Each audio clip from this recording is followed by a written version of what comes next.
Hey gang, AV here, welcome to my review of the Boss Fight Studios Vitruvian Hacks Blasted Land Orcs, the Orc Ravager.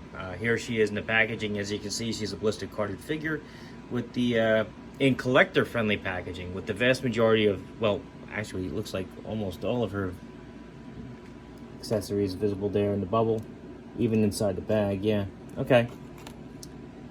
So anyway, original artwork there on the left hand side, Boss Fight Studio logo down there in the corner. Flipping it over to the back, you can see the other figures that were also available around the same time as this release. Some of these have sold out, like I know Felonious in the green robes is gone, and the Asperity Knight is also sold out.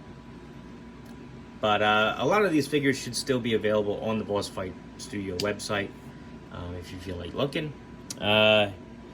Some legal stuff down there at the bottom, and the file card there on the left hand side, which if you'd like to read it, you feel free to pause the video and do so now.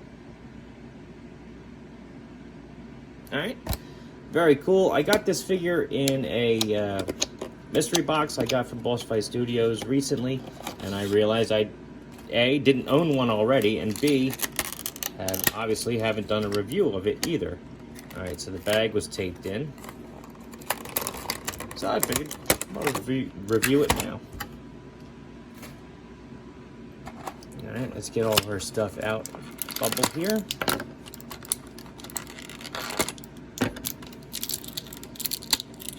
Alternate head. Okay. Alright.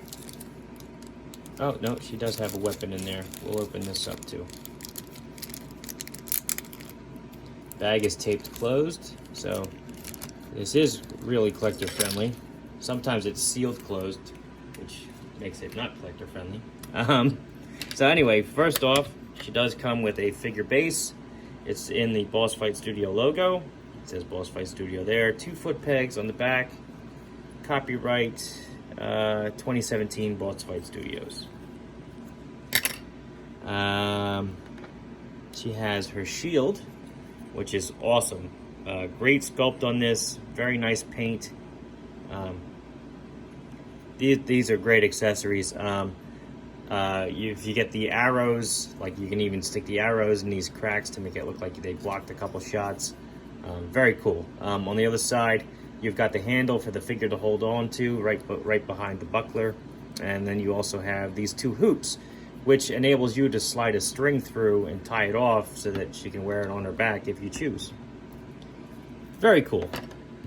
She has this rather large looking stone knife, or I'm sorry, sword, made from black, painted black handle, I'm sorry, black blade and a brown handle. She's got a knife made from the same material, it looks like. Black blade, brown handle. She has this rather gnarly looking mace, which is very cool.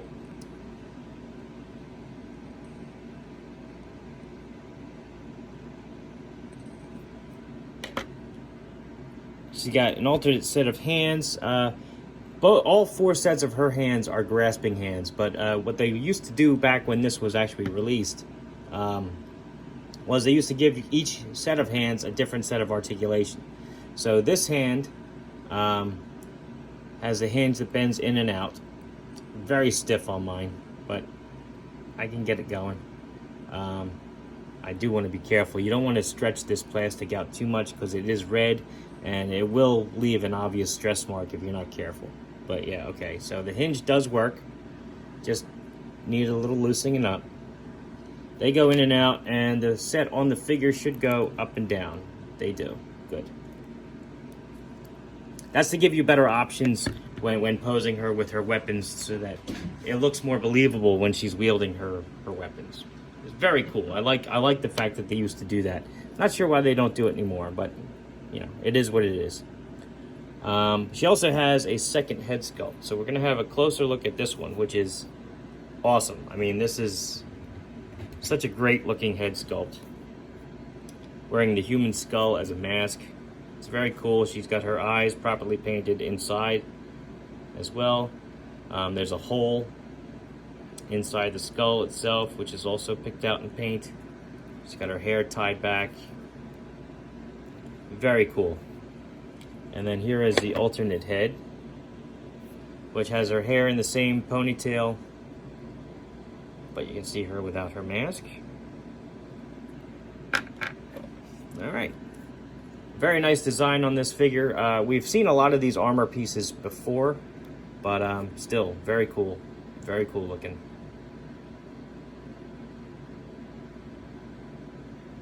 So anyway, head is on a barbell joint, which enables it to do a full 360 degrees. She can look up, down, tilt from side to side. So great range of motion up there, nothing's hindered. Arms can do a full 360. This one will be hindered by her shoulder guard, but that's okay.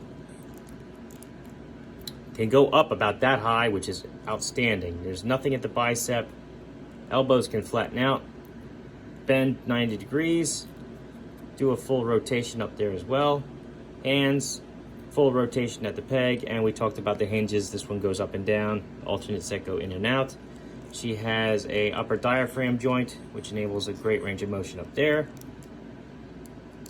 Bend forward, bend back, tilt from side to side, twist, you name it.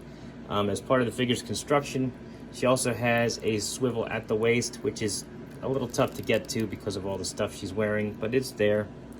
Legs, kick up about that high. Back, not at all. Do the splits about like that. It's going to raise her thigh guards up a little bit from her belt, but that's okay. Knees, double jointed. Kick her heel back about that far. Ankles, she has an ankle pivot. She can point her toes down and point her toes up. So, very good articulation on these figures. They, as usual, you know. Every single piece of armor that you see on her is also removable, by the way. So, very customizable in that respect, too. If you wanted to army build, you could absolutely do that. And just differentiate them by how much armor they have on or what pieces. Let's see if I can get her standing. So we can do size comparison. Come on now. Everybody hanging in there knows that with this terrain, it's tough to get them to stand sometimes. And this is usually the most comical section of the video, so stay tuned. Here is a Boss Fight Studio blank. Snake Eyes, who stands about 3 3/4 inches tall when they do stand. She is about 4 inches tall when she stands. Come on now. Stand up.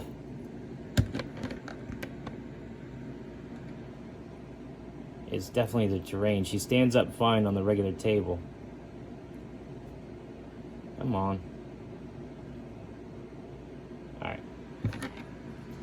Try that again. So, she towers over him because she's 4 inches tall. He's 3 3/4 inches. Same thing set for Luke Skywalker from the Vintage Collection. Here she is next to a more modern G.I. Joe figure, Dollar General Cobra Trooper. A male Boss Fight Studio blank figure. So you can see that they're very comparable in size. Marvel Universe Captain America.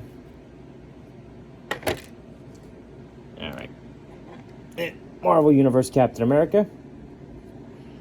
And last but not least, Master Chief, who stands at about 5 inches tall at 1/18 scale. So, all in all, I think she's a cool figure when she decides to stand up. Again, that's not her fault. That's the terrain's fault. I'm just being facetious for your entertainment. So anyway, very cool figure. I'm actually glad I got her in that mystery box. I didn't have her previously, and I'm glad I have her now. She's awesome. Definitely worth the pickup if you can find her still available at the store or, you know, at a convention or whatnot. I do recommend that you purchase things from Boss Fight Studio directly, just because paying aftermarket prices for these things can be a little costly because these figures aren't usually cheap to begin with. She retails for around $25. Anything more than that, though, may be a little bit of a stretch, especially if you choose the army build. But for the $25, you get what you pay for. It's a solid figure, a lot of accessories, interchangeable parts with other figures in the line. Very well painted, very well sculpted. Good stuff. This has been AV. If you like this video, check out my channel. You'll see a whole bunch of other 1/18 scale content for all different types of toy lines and licensed properties, figures, vehicles, accessories, you name it. If you like what you see there, by all means, please subscribe and share my videos. I greatly appreciate it. And as always, take care.